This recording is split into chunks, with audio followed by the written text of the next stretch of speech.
Ok, Sí, sí, se ve. ok, entonces, primeramente, ¿verdad? Vamos a ver lo que son la transferencia de calor en lo que es en la vida real, en la naturaleza. Entonces, si observan, en este costado de acá, ¿verdad? Tenemos lo que es transferencia de calor por convección. En ese caso, no necesitamos tener contacto directo con el fuego para sentir el calor del fuego, sino que el mismo aire o el vapor, ¿verdad? Es el que nos hace sentir el calor que está en la llama de la fogata. El que tenga los micrófonos activados, apáguenlo, porfa. Si nos fijamos en la otra imagen, en la otra parte de la imagen, ¿verdad? Vemos lo que es la conducción. Eso es que necesito un medio por el cual el calor viaje para yo poderlo sentir. Pasa, por ejemplo, cuando cocinamos y dejan el cucharón metido en la cazuela. Entonces, cuando ustedes están cocinando, dejan el cucharón, llegan al rato y agarran el cucharón, entonces se queman. Eso es transferencia de calor por conducción. El calor que está en la porra se transfiere a través del cucharón y cuando ustedes lo agarran, pues se queman. Y el último, que es el que está abajo, es por radiación. Un ejemplo más práctico de ese sería los rayos del sol. Los rayos del sol sobre nosotros o sobre cualquier objeto. Entonces esa sería transferencia de calor por radiación. El sol nos entrega calor en forma de radiación. ¿Ven la pizarra todos? ¿Estamos en la pizarra? Sí, sí, se ve la pizarra. Ok. Entonces, ahora vamos a ver eso que tenemos en la vida real aplicado a la refrigeración. Entonces, un caso donde tenemos lo que es transferencia de calor por conducción. Sí, se ve en la pizarra, sí. Ok. Recuerden apagar los micrófonos ahorita. Un caso práctico que tenemos en la refrigeración, que es transferencia de calor por conducción, vendrían siendo los evaporadores de placa. En ese tipo de refrigeradora necesitamos que el agua o el producto esté en contacto directo con la placa del evaporador. Si ese producto no está en contacto directo con la placa, entonces no podríamos robarle calor a ese producto. ¿Ya? Necesitamos contacto directo. En este caso sería como les dije, con la porra o con la cazuela, que cuando agarramos el cucharón, sentimos el calor. Entonces en este caso nuestro medio es el evaporador, tiene que estar en contacto. El otro tipo de transferencia de calor lo vemos en los que son los condensadores que usan abanico, o por ejemplo en las refrigeradoras no-fro, que utilizan un abanico para hacer la transferencia de calor entre el evaporador y el producto. En el caso del condensador, ¿verdad?, que usa abanico, él hace la transferencia de calor del refrigerante hacia el medio ambiente. Entonces eso lo conocemos como convección forzada. ¿Por qué forzada? Porque necesita un abanico para hacer pasar el aire a través de él para poder hacer la transferencia de calor. El otro caso que tenemos en la refrigeración es el condensador por convección natural. ¿Por qué natural? Porque en el caso de esto, ¿verdad?, son los refris que tienen el condensador en la parte de atrás. ¿Quién es el que les quita el calor a ese condensador? Es el medio ambiente. O sea, el aire que circula en el medio ambiente le roba calor al refrigerante de ese condensador. No necesita abanico porque es lo suficientemente grande para poder liberar la suficiente cantidad de calor hacia el medio ambiente. ¿Alguna pregunta que tengan hasta ahí?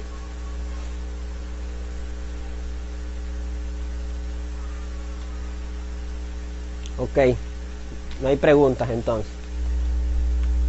Denme un momentito, ¿verdad? Voy a borrar esto y vamos a cambiar a lo que es calor sensible y calor latente, para que entremos ya en lleno con lo que es el ciclo de refrigeración. Si tienen preguntas, dícenlas. Una pregunta. Dime. Cuando hablas del evaporador de placa, hablas de que el producto tiene que estar en contacto con lo que es la placa, ¿verdad? Sí. Para para poder perder calor. Sí. En este caso, cuando se mete algunos que tienen refri, pues, le ponen un plástico a lo que es la placa. Sí. Y encima del plástico montan el hielo. Entonces, esto es para no picar, pues, en la tubería cuando vayan a sacar un hielo o algo así por el estilo. Sí, Pregunta. en ese caso, ya entiendo la pregunta. En ese caso no hay problema. O sea, no es que van a estar meramente pegaditos. O sea, sí puede haber plástico o algún otro accesorio entre medio del producto y la placa. Lo que sí no puede haber, ¿verdad?, es otra parrilla más, como en el caso de las refrigeradoras no-frost. Si ustedes se han notado, se han fijado, en las refris no-frost, en el evaporador, tiene 2 compartimientos. ¿Se han fijado en ese detalle? Sí. ¿Y cuál es la temperatura que debe tener el evaporador? Espérame. En el evaporador de placa no lleva 2 compartimientos, solo lleva un compartimiento. Porque si yo pusiera, ¿verdad?, una parrilla para tener 2 secciones, entonces lo que yo meta en la parrilla no va a tener transferencia de calor hacia el refrigerante. O sea, va a estar ahí de adorno, pongámosle así. Sí va a bajar temperatura porque va a estar en un ambiente frío. Pero si yo pusiera bolsas de agua, no voy a lograr que se congelen, porque él tiene que estar en contacto directo con la placa. ¿Ya? Por eso los evaporadores de placa no llevan parrilla, a diferencia de los evaporadores de las refrigeradoras no-frost o de las que ocupan evaporador, ¿verdad?, de convección forzada, o sea, que ocupan el abanico. ¿Estamos claros esa parte? Correcto. Ok, denme un segundo, desactivo ahorita la cámara para escribir lo demás. Denme solo un minuto. Ahora les voy a explicar, ¿verdad?, lo que es calor sensible y calor latente. Y les voy a explicar para qué nos sirve eso. Cuando nosotros metemos, ¿verdad?, la bolsa de agua en el freezer o en la refri, en la parte del congelador, esa agua, ¿verdad?, entra a temperatura ambiente. Pongamos el caso que entra a 32 grados centígrados. Entonces tenemos aquí, ¿verdad?, la bolsa de agua, con agua lógicamente, en estado líquido, pero con una temperatura de 32 grados. Cuando nosotros metemos el agua, ella empieza a transferir calor hacia el refrigerante. O sea, el refrigerante empieza a robar calor de esa bolsa de agua. ¿Qué sucede con esa agua? Va cambiando su temperatura, ¿verdad? Va cambiando hasta llegar a 0 grados. Eso va a durar cierto tiempo, ¿verdad? Bastante horas. Cuando él alcanza, ¿verdad?, los 0 grados, toda esta trayectoria de acá se le llama calor sensible.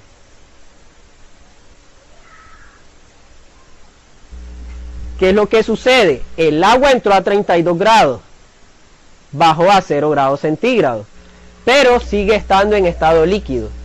Sigue siendo agua helada, pero sigue siendo agua.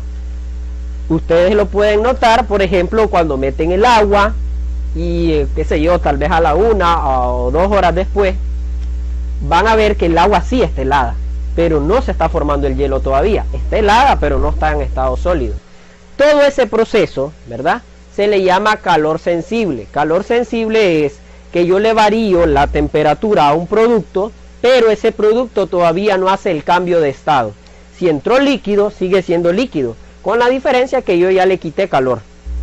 Esto nos sirve, por ejemplo, en cuarto frío, hacer el cálculo del calor sensible del producto para saber cuánto calor yo necesito sacarle a ese producto para llevarlo a una temperatura determinada. Por ejemplo, si yo metiera verduras, yo no puedo llevar ese producto al punto de congelación. Tiene que ser antes. Yo no le puedo hacer el cambio de estado, porque si yo congelo el producto, entonces lo daño, ¿verdad? Entonces lo que yo calculo es el calor sensible. ¿Qué temperatura viene? ¿Qué temperatura va a quedar? Esa cantidad que yo calculé, ¿verdad?, es la cantidad necesaria de calor para yo sacarle a ese producto para llevarlo a la temperatura deseada, ¿verdad? Eso es en cálculo de cuarto frío. Ahora, ¿qué es calor latente? El calor latente viene siendo ¿verdad? La misma agua que se empieza a formar el hielo. Entonces recibe un proceso, ¿verdad? De aquí hasta acá, que se le llama calor latente. ¿Por qué se llama calor latente? Porque él, ¿verdad? En este punto mantiene la temperatura, mantiene los 0 grados. Pero ¿qué comienza a suceder con el agua? Empieza a hacer el cambio de estado. Ya está el líquido, ¿verdad? Llegó a 0 grados, decimos que entró en 32 grados. Comenzó a transferir calor hacia el refrigerante, llegó a un punto que llegó a 0 grados, siempre en estado líquido. Ahora, ¿qué sucedió? La temperatura en el agua se detuvo, se mantiene a 0 grados, pero comienza a formarse el hielo, ¿verdad? En el caso de la convencional, el hielo empieza a formarse desde abajo para arriba. En el caso de la no frost, el hielo se forma por los costados, o sea, se forma un cascarón por encima de él y va colapsando hacia adentro. O sea, se forma un hielo en los costados y solo te va quedando agua en el centro de la bolsa, ¿verdad? Ese proceso o ese cambio se llama calor latente. Si estuviéramos en cuarto frío y por ejemplo me mandan un producto que yo necesito congelar, entonces aparte de calcular el calor sensible, yo necesito calcular el calor latente, porque dijimos que el calor sensible es llevarlo a la temperatura. Yo ya lo llevé a la temperatura de almacenamiento. En este caso, por ejemplo, fue ese 0 grados, lo llevé a la temperatura de almacenamiento, pero me falta calcular qué más calor tengo que sacar para que este producto haga el cambio de estado. Entonces calculo lo que es calor latente. En las refrigeradoras, ¿verdad? Si han tomado la temperatura en el evaporador o en el cajón del congelador, han notado de que no está a 0 grados, está más bajo, ¿verdad? Pongamos como ejemplo que podría estar a menos 15 grados, como ejemplo. Entonces, ¿qué sucede? La bolsa de agua, ¿verdad?, que yo tengo acá, comenzó a sufrir el cambio y pasó de líquido a sólido, ¿verdad? Y se formó todo el hielo. ¿Qué sucede? Se vuelve a dar otra transformación. En este caso, como ya no puedo pasarlo a más sólido porque ya está sólido, ya no sigue actuando lo que es el calor latente, sino que empieza, ¿verdad?, a sufrir otra vez calor sensible. Entonces el hielo podría bajar mayor temperatura, porque en el evaporador la temperatura, para este ejemplo, ¿verdad?, yo la tengo a menos 15 grados. Él va a hacer el cambio, seguirá perdiendo calor sensible, pero ya no va a haber transformación en él. Podrá ganar más, o sea, perder más calor, bajar más temperatura, pero no se va a hacer más sólido. Estuvo sólido en este punto y sigue siendo sólido en todo el trayecto. ¿Ya? Por eso han visto que hay algunas bolsas de hielo que son más duras que otras. ¿Ya? A eso se debe, que ya pasó los 0 grados y sigue perdiendo más calor.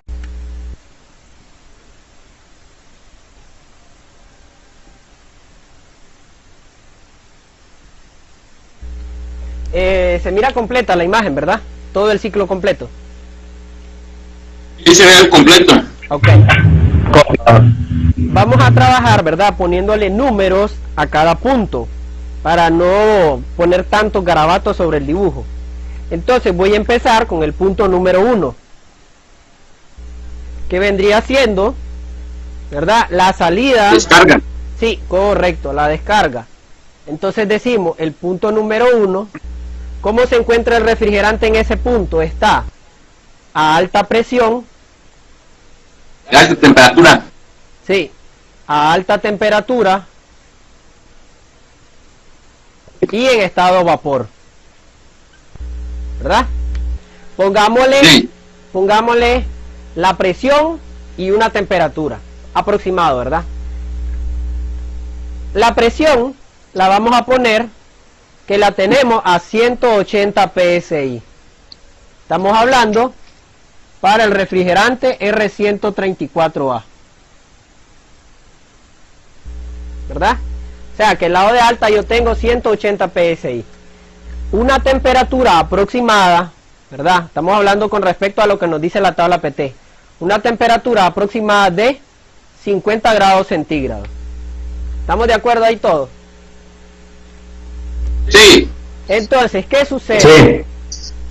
¿Cuál es la función del compresor? La función del compresor es succionar el refrigerante, comprimir ese refrigerante y elevarle la presión. Dentro de ese proceso, ese compresor, ¿verdad?, tiene un bobinado dentro y ese bobinado genera calor. Entonces, dentro del proceso de compresión, el compresor le agrega calor al refrigerante. Por eso decimos que el refrigerante también ayuda a enfriar el compresor, porque cuando él está en el compresor le está robando calor al compresor. Entonces ese refrigerante, ¿verdad?, va a salir del compresor ligeramente más caliente. Entonces en ese punto yo no tendría los 50 grados centígrados que me dice la tabla PT, que yo debería tener con ese refrigerante a esa presión. De ejemplo les voy a poner, ¿verdad?, que en ese punto yo tengo 55 grados centígrados. O sea que mi refrigerante en ese punto va más caliente que lo que debería. ¿Cuánto calor ha ganado? Lleva, ¿verdad?, lleva de más 5 grados centígrados. O sea que va más caliente de lo normal, ¿verdad? Y decimos que va en estado vapor. ¿Qué sucede? El refrigerante empieza a hacer su recorrido por el condensador. ¿Y cuál es la función del condensador? La función del condensador es liberar calor al medio ambiente. ¿Con qué objetivo? Hacer que el refrigerante que tengo en estado vapor pase a estado líquido. Entonces, conforme el refrigerante va pasando por el condensador, va perdiendo temperatura. Entonces llego a un punto, ¿verdad?, al mero centro del condensador, que sería nuestro punto número 2. Y en el punto número 2, ¿qué voy a tener yo? Voy a tener siempre, ¿verdad?, alta presión. Siempre los mismos 180 grados. Perdón, 180 PSI. Siempre, ¿verdad? Pero la temperatura ya bajó. Sigue siendo alta. Para nosotros sigue siendo alta, porque si lo tocamos está caliente. Entonces sigue siendo una alta temperatura, pero en ese punto, ahí se me cumple la tabla PT. Porque en ese punto yo estoy diciendo que estoy a la mitad del condensador. A la mitad del condensador yo tengo una mezcla. Tengo vapor y líquido. ¿Ya? Tengo refrigerante en estado de vapor y en estado líquido. Y el único punto donde se nos cumple la tabla PT es donde yo tengo una mezcla. O sea que si yo vengo con mi tabla PT, ¿verdad?, y quiero revisar qué temperatura tengo en el punto 1, dijimos que tengo 55 grados. Pero la tabla PT para el 134A dice que a 180 PSI yo debería tener 55 grados centígrados. Y a la salida del compresor, ¿verdad?, en la línea de descarga, no se me, perdón, 50, puse 55, perdón, 50. No tengo 50, tengo 55. ¿Por qué? Porque él ganó 5 grados más, ¿verdad? Pero ya dijimos que él comenzó a liberar calor al medio ambiente y estamos en el punto número 2. En el punto número 2 se da la mezcla, ahí se cumple la tabla PT. Entonces yo tengo los 180 PSI y tengo los 80 grados centígrados, los 50 grados centígrados que me dice la tabla PT que yo debería de tener con esa presión y con ese refrigerante. ¿Estamos claros hasta ese punto? Sí, a la salida del compresor, ¿cómo se le llamaría esa temperatura de más? ¿Cómo decís? A la salida del compresor, ¿cómo se le llamaría a ese calor? Ok, a eso se le Ese llama calor agregado. Calor agregado, calor despreciable o inútil. Es inservible para nosotros. De hecho, el sistema de refrigeración, ¿verdad?, el ciclo de refrigeración, cuando se explica teóricamente, no se mete en cuenta ese calor, ¿ya? Porque teóricamente se dice que el ciclo es perfecto. Por eso yo les comentaba que les iba a explicar el ciclo real, ¿ya? Ahora, pasemos al número 3, al punto número 3.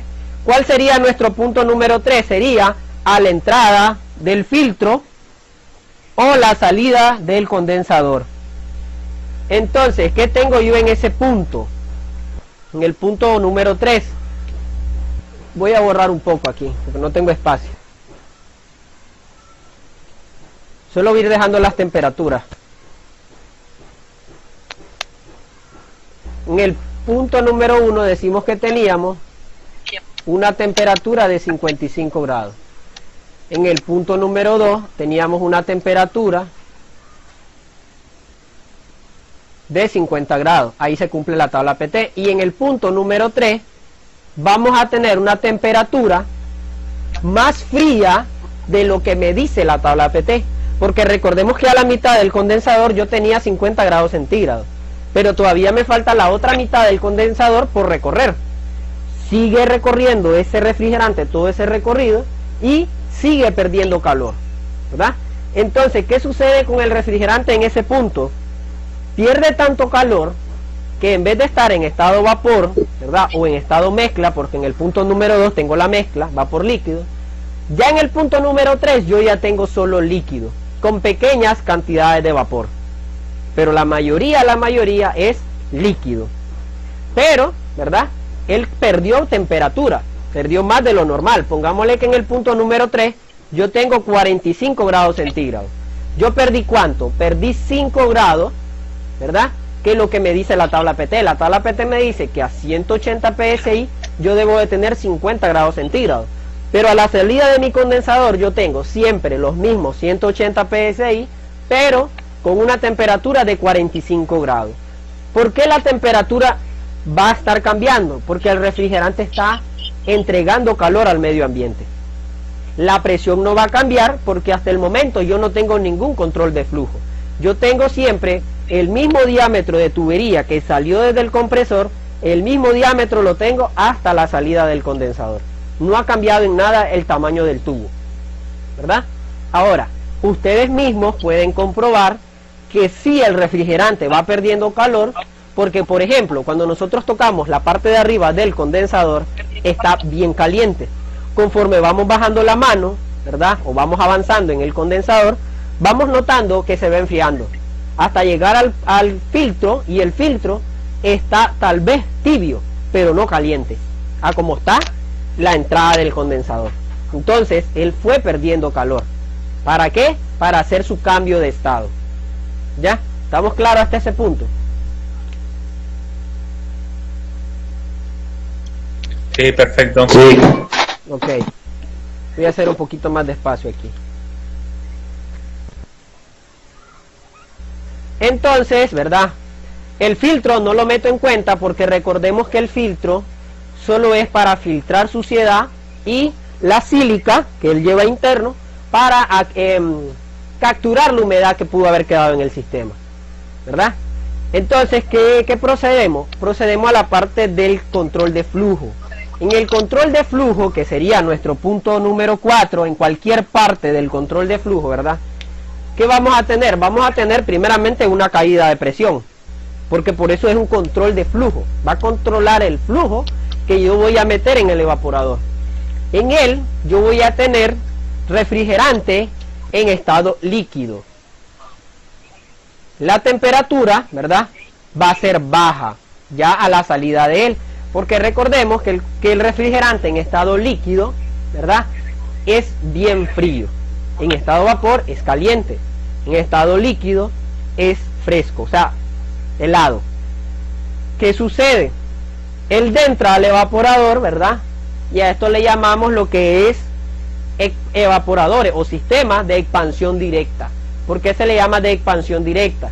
Porque él viene, ¿verdad?, en estado líquido a través del control de flujo, entra al evaporador, y en cuanto entra, él, como está caliente porque hay calor del producto, él se evapora directamente. Entonces, en cuanto entra, él se evapora, y es el silbido que nosotros escuchamos, ya, que es lo que le llamamos la expansión. Cuando nos escuchamos el silbido y decimos, ve, está haciendo la expansión muy bien, porque a veces también escuchamos la expansión entrecortada.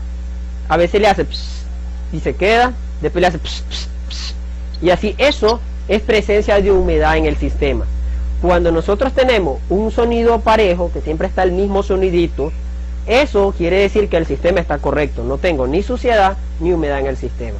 Ese es como un tic para que ya se vayan dando una idea cuando escuchen esos sonidos raros, de qué se debe. Bueno, el refrigerante de entrada al evaporador, ¿verdad? Lógicamente que no todo el refrigerante logra evaporarse. Queda buena cantidad de refrigerante en estado líquido. Ese refrigerante, bueno, vamos a poner el otro punto. Ese sería el punto número 5, a la entrada del evaporador. A la entrada del evaporador yo tengo baja presión, ¿verdad? Tengo baja temperatura y lo tengo en estado vapor. Perdón, en estado líquido, el refrigerante. Entonces le vamos a poner, ¿verdad?, ¿qué temperatura puede tener en el evaporador? Bueno, primeramente miremos qué presión debe de tener. Poniendo un ejemplo, ¿verdad?, general, no vamos a hablar de refris convencionales o no, pero vamos a poner solo un ejemplo en general y vamos a hablar de 5 PSI. Si yo en mi sistema, ¿verdad?, tengo 5 PSI, ¿verdad?, y reviso en la tabla PT, ahorita no la tengo a mano, ¿verdad?, vamos a ponerlo de ejemplo. Yo puedo decir que tengo menos 20 grados centígrados. Entonces yo tengo menos 20 grados centígrados a 5 PSI, como ejemplo, ¿verdad? Después ustedes pueden revisar en la tabla PT cuánto equivalen los 5. Entonces decimos que yo tengo menos 20. Pero ¿qué sucede? Dijimos que cuando salió del condensador, ese refrigerante perdió tanto calor que se volvió líquido. Entonces al evaporador, ¿cómo va a entrar? Va a entrar en estado líquido. Eso quiere decir que ese refrigerante viene más frío de lo normal. Ahí es donde entra la palabra que usamos en el condensador y decimos: mi refrigerante está subenfriado. En el punto número 3, mi refrigerante está subenfriado. ¿Qué quiere decir eso? Viene más frío de lo normal, de lo que dice la tabla PT. Ya, viene más enfriado. Más frío y a menos velocidad. La velocidad en el condensador todavía no, porque no ha pasado por control de flujo. Ya una vez que entra el control de flujo, sí. Hay una pérdida pequeña por las vueltas, pero es despreciable realmente. Por eso no se mete en cuenta. Entonces, en el punto 5, volvamos al punto 5, a la entrada del evaporador.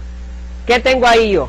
Refrigerante en estado líquido. Entonces, tengo un refrigerante más enfriado. La tabla PT me dice que yo lo debo tener a menos 20 para los 5 PSI. Pero como está más frío, pongamos de ejemplo que la temperatura en el punto 5 va a ser de menos 25 grados centígrados. ¿Qué quiere decir eso? Que tengo 5 grados, ¿verdad?, ese refrigerante más frío de lo que me dice la tabla PT. ¿Qué me dice la tabla PT? Yo reviso en la tabla PT con el refrigerante R134. Ajá. ¿Pero por qué? ¿De dónde salen esos 5? Los 5 es la presión que vos le metes al sistema. Eso lo vamos a ver más después. Las presiones después yo se las voy a dar cómo se sacan y cómo se calcula cuánto voy a meter al sistema. Ahorita porque solo estoy explicando el sistema.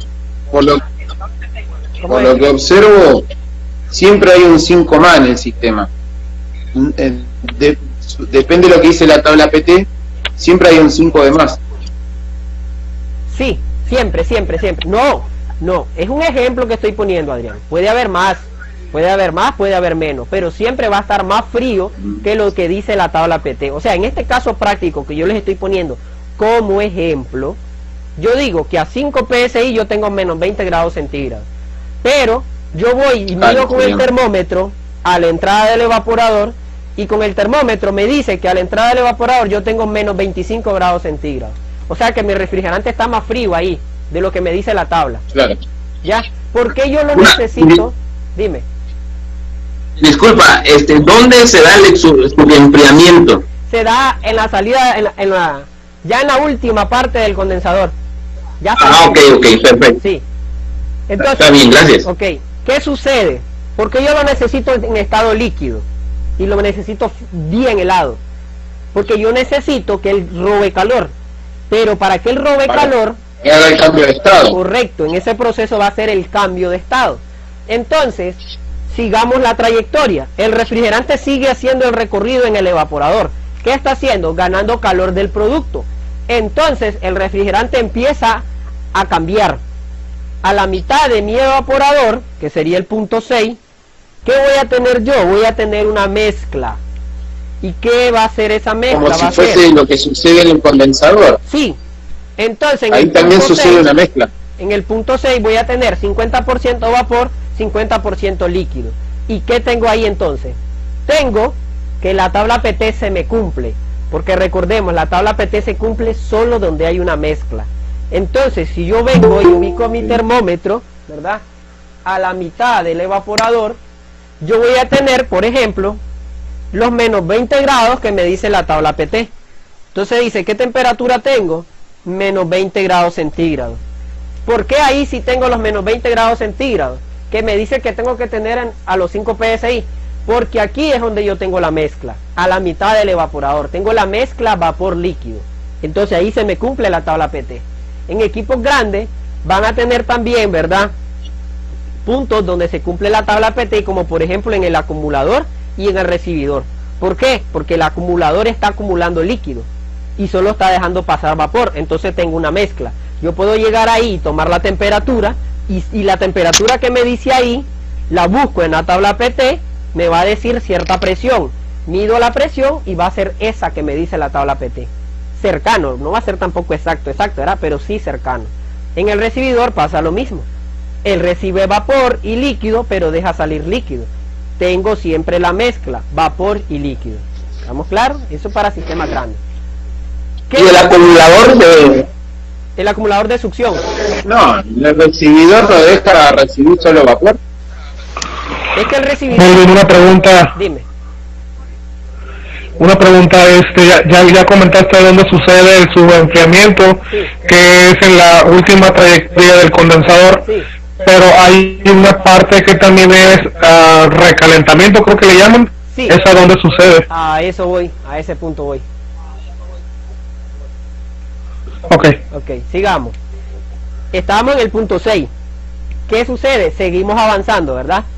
¿Qué sucede con el refrigerante? Sigue ganando calor. Entonces pues, sucede lo contrario que sucedía en el condensador. En el condensador perdió más calor de lo necesario. En este caso, el evaporador va a ganar más calor de lo necesario. ¿Por qué necesito yo eso? Para que él haga el cambio de estado, ¿verdad? Y pase a estado vapor nada más, solo estado vapor. Entonces vengo yo y ubico por acá a la salida del evaporador el punto 7. ¿Y cómo va a estar en el punto 7 ese refrigerante? Va a estar más caliente de lo que me dice la tabla PT, porque ya ganó calor. Entonces decimos que está a menos 15 grados centígrados, como ejemplo, ¿verdad? Ganó tanto calor, ¿verdad?, que ya no tengo la mezcla vapor líquido, que me dice la tabla PT que yo debo de tener. Porque recordemos, vuelvo y repito, para que la tabla PT se cumple, tengo que tener una mezcla vapor líquido. A la salida del evaporador yo no tengo una mezcla. Lo que yo tengo es vapor saturado. Vapor. Pero perdió frío entonces, eso decís vos. No, sí, pero es que a ver, no es que perdamos frío, ganamos calor. Recordemos que el frío no existe. Y bueno, pero si gana calor, Ajá. si ganas calor y ya de 20 grados bajo cero pasó a 15, perdiste frío. No, ganaste calor. La palabra frío no, ganaste calor. Vos estás a menos 20 y ganaste tanto calor que vas buscando a cero. Entonces ya vas a menos 15. Y si seguís ganando calor vas a llegar a cero. Y si seguís ganando calor empezás ya a temperaturas positivas, o sea, ya calor. Él sigue siendo fresco porque a menos 15 es fresco. Pero hablando con hablando en base al refrigerante tiene calor. Yo lo interpreté, o sea, no sé, lo interpreté así yo. Va perdiendo frío, sí. A medida que va ganando calor es menos el frío. Correcto, pero la palabra no es la correcta, o sea, va ganando calor. Recordemos que el sistema lo que hace Adrián, a lo que se refiere Melvin es hablar con vocabulario técnico. Correcto. Sí, en teoría se le dice que el frío no existe la ausencia de calor. Correcto. Es para que te acostumbres al vocabulario. Correcto, porque si no nos cruzamos todos y después no nos entendemos. Entonces, ¿qué sucede, verdad? Continuemos. Decimos que ahí, ¿por qué ahí no se me cumple la tabla PT? Porque está solo vapor. Y eso, si está solo vapor, quiere decir que está más caliente de lo que me dice la tabla. Dice la tabla que debería estar a 5 PSI menos 20. La presión es la misma. En todo el evaporador va a ser la misma. Porque sucede lo mismo que en el condensador. el tubo es el mismo, no tengo ningún otro control de flujo. Mi sistema, el único control de flujo que tiene es el capilar o la válvula de expansión termostática, sea manual o electrónica. ¿Ya? No hay más control de flujo en el sistema, o sea, no puedo tener dos controles de flujo, es uno. Entonces ya en este punto yo no voy a perder más presión, siempre voy a estar a 5 psi en cualquier punto del evaporador. Lo que yo tengo es que estoy ganando calor, o como dice Adrián, perdiendo frío, lo mismo. ¿Qué sucede? Ya viene, ¿verdad?, lo que es el punto número 8, que vendría siendo a la entrada del compresor. Claro, es una manera de explicar, no es la palabra correcta. Correcto. Entonces, en el punto número 8, pongan atención, el punto número 8, ¿qué va a suceder ahí? Ahí entra la pregunta que me acaban de hacer. Voy a borrar donde puse evaporador para poner algo aquí. Ahí es donde entra lo que es el recalentamiento útil, desde la salida del evaporador a la entrada del compresor. Eso es el recalentamiento. ¿Recalentamiento o sobrecalentamiento? Es lo mismo. Igual está recalentado más de la cuenta. Eso es lo que quiere dar a entender eso. Entonces, ¿qué sucede? En el punto número 8, yo incluso calenté más ese refrigerante. Porque si nos fijamos, a menos 15 todavía está fresco, ¿verdad? Entonces tengo probabilidades que me llegue líquido al compresor. Entonces yo necesito un recalentamiento útil necesario para que el refrigerante que viene de la salida del evaporador en estado líquido se evapore con el calor del exterior, ya que el producto no me le pudo quitar, ¿verdad? O mejor dicho, entregar tanto calor para que él se evaporara en su totalidad. Entonces ocupo el calor del exterior. Ese viene siendo mi seguro para que mi compresor no reciba líquido proveniente del evaporador. O sea que vendría a ser una especie de refuerzo. Sí, exactamente. Ahora, un tips que les doy: los sistemas pueden ser cargados tomando en cuenta el recalentamiento. O sea, si yo no sé qué temperatura o qué presión, ¿verdad?, usa mi evaporador o mi equipo, o qué temperatura baja, yo lo puedo cargar, ¿verdad?, en base al recalentamiento. Mi tubería no puede estar congelada por ningún motivo. Sí puede estar medio sudada, pero no congelada, ¿verdad? Porque si está congelada quiere decir que tengo retorno de líquido refrigerante, y eso me puede dañar el compresor. Ahora, hay otro recalentamiento dentro de este sistema, que viene siendo, ¿verdad?, desde el número 5 hasta el número 7. Eso también hay un recalentamiento, pero ese recalentamiento, o sea, la entrada y la salida. Sí, pero ese recalentamiento es utilizado para la válvula de expansión. Les pongo el ejemplo rápido. Supongamos que no tengo capilar, ¿verdad? No tengo lo que es el capilar. Voy a dibujar acá. Supongamos que yo no tengo capilar. Todo este trayecto de acá no es capilar. Todo este trayecto no es capilar. ¿Qué es? Es tubería normal que viene a encontrarse con ¿quién? Con la válvula de expansión. Válvula de expansión. Sí. Sale, ¿verdad? Esa Sale de la válvula de válvula expansión y se conecta a lo que es el evaporador. Pero ¿qué tiene? ¿Qué tiene la válvula de expansión? Tiene un bulbo sensor, que lo coloco ¿dónde? A la salida del evaporador. Y hay otro tipo de válvulas de expansión que tiene ecualizador externo.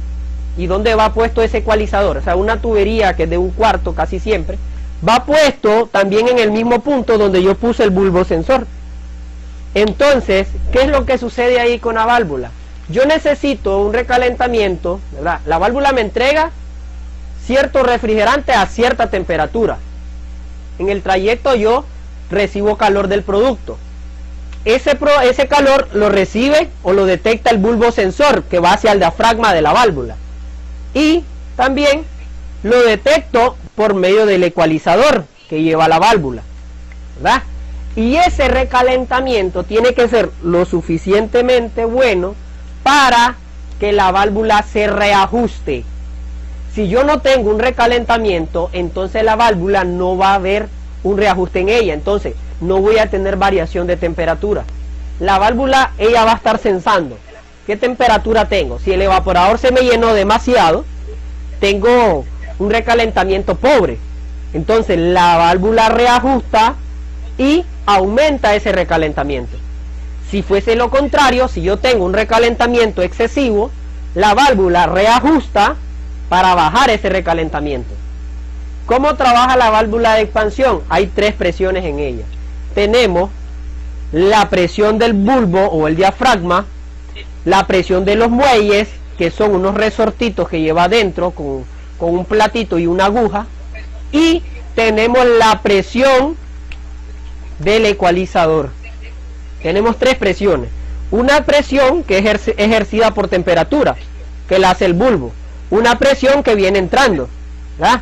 Entra, que es la que se iguala con la presión del ecualizador, y otra que ya es de fábrica, que son los resortes. Eso es fijo, es lo que nosotros ajustamos cuando le damos vuelta al perno que lleva debajo la válvula. Cuando ustedes ajustan eso, lo que están haciendo es presionando más el resorte o el muelle, o liberando más el muelle. ¿Ya? ¿Para qué? Pero para ese que sistema de válvula, ¿qué traen? ¿Ah? Ese sistema de válvula las traen en una heladera comercial, ¿no? Ah, sí, ya es lo comercial. Yo le estoy poniendo el ejemplo Porque para que yo entendamos el todavía ciclo ya no completo. yo no he tocado todavía eso. Correcto, pero yo les pongo el ejemplo para que miremos el otro recalentamiento que yo necesito. ¿Ya? Que ese recalentamiento calculen la válvula. Díganme. Una pregunta, Melvin. Dime. En el punto número 7 tenemos vapor, pero con un poco todavía de líquido. Sí, hay todavía presencia de líquido. Y ya llegando al punto número 8, ya no deberíamos de tener presencia de líquido para que no tenga un golpe de líquido el compresor. Correcto, así es. Pero ese así es, ¿verdad? Sí, ese es el que le llamamos el recalentamiento útil.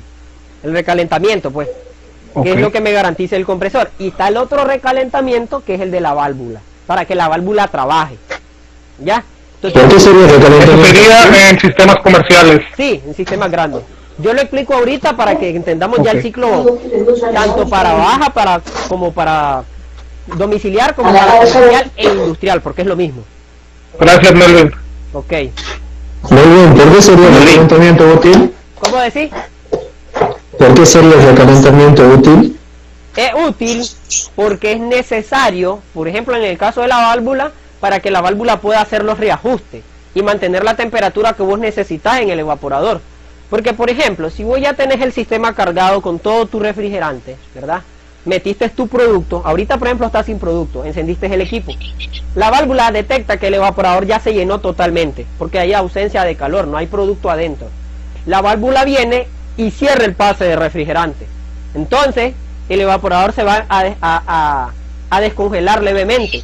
¿Por qué? Porque no hay refrigerante. Es como cuando las refris tienen una leve fuga y se nos baja el refrigerante, entonces no congela, solo mantiene. Cuando vos venís y metés el producto al cuarto o al lugar, ya hay calor. Entonces ese calor, ¿verdad?, lo detecta el refrigerante, la válvula detecta ese calor por medio del bulbo y abre más la aguja, abre más el pase de refrigerante. ¿Para qué? Para que se me llene más el evaporador de refrigerante líquido. Cuando ya el lugar, ¿verdad?, pongámosle que el cuarto está a 20 grados cuando vos metiste el producto, pero ganó calor porque metiste producto, subió a 25, pero tu producto tiene que estar a 5 grados. Entonces la válvula va a reajustarse, buscando la manera de que el evaporador se llene. No se va a llenar rápido. Es inteligente, no se va a llenar rápido, esa válvula, porque conforme el refrigerante vaya entrando, se va a ir evaporando. ¿Por qué? Porque el calor de adentro todavía es alto. Conforme vaya bajando el calor, conforme vaya bajando el calor, el refrigerante va a tener más chance, entonces va a ir llenando más. Ya se va a quedar un poco más en estado líquido y no todo en vapor. Se va a ir llenando, ¿y qué va a suceder? El evaporador se va a llenar más de la cuenta en estado líquido, porque ya el cuarto ya bajó la temperatura, ya llegó a los 5 grados que yo necesitaba.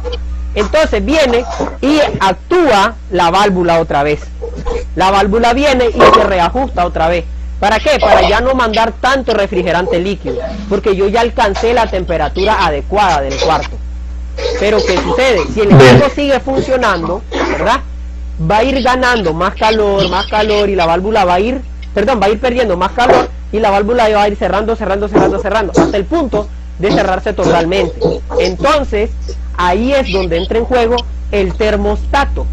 Yo seteé el termostato a 5 grados, la válvula ya hizo sus reajustes, el cuarto ya llegó a 5 grados, ya la válvula no puede reajustarse más porque ya fue fabricada, ya la calculaste, ya la regulaste para que solo trabaje a 5 grados. Cuando ella ya llega a 5 grados, el termostato actúa y apaga el sistema. Entonces la válvula ya no necesita estar regulando porque ya el cuarto ya llegó a la temperatura. Cuando el cuarto genera otra vez calor, porque el producto, por ejemplo en lo que son las verduras, hay un calor que se le llama calor de respiración. El producto, cuando está cortado, genera calor. Porque recordemos que las plantas agarran el dióxido de carbono y producen oxígeno. Pero si vos cortás el producto va a generar dióxido de carbono. Y eso es calor. Entonces eso le llamamos calor de respiración. Entonces si el producto, aunque vos no abras la puerta, vos detuviste el compresor, el producto va a seguir generando calor. Va a llegar un punto, por ejemplo, que llegó a 10 grados. Entra otra vez en juego el compresor, la válvula está sensando la temperatura de la salida del evaporador y está sensando la presión. Entra el refrigerante, la válvula reajusta y seguimos en el mismo juego.